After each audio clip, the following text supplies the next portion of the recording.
You have had a diverse career. You've been an actor, you've been an entrepreneur. How has that shaped your thinking about risk, and what can event professionals draw from those learnings?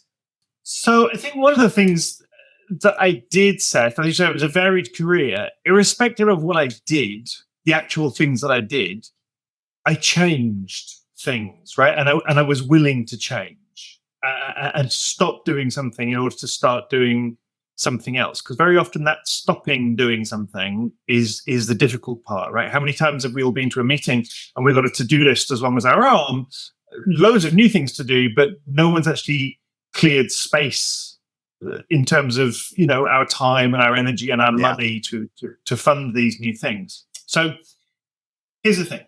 I talk about risk taking, yes, but also what sits underneath that is decision making, right? And decision making is resource allocation under uncertainty. That's the definition of a decision according to Harvard Business School. And that's what a poker player is doing, right? They're allocating scarce resources under uncertainty. And sometimes we're doing that every 5 minutes, and sometimes we're doing that every 2, 3, 4 years in the scope of our lives, right? And so one of the things that I would take from my life and answer that question with is that we need to be prepared to stop doing old things in poker, folding a hand, in order for new things to start.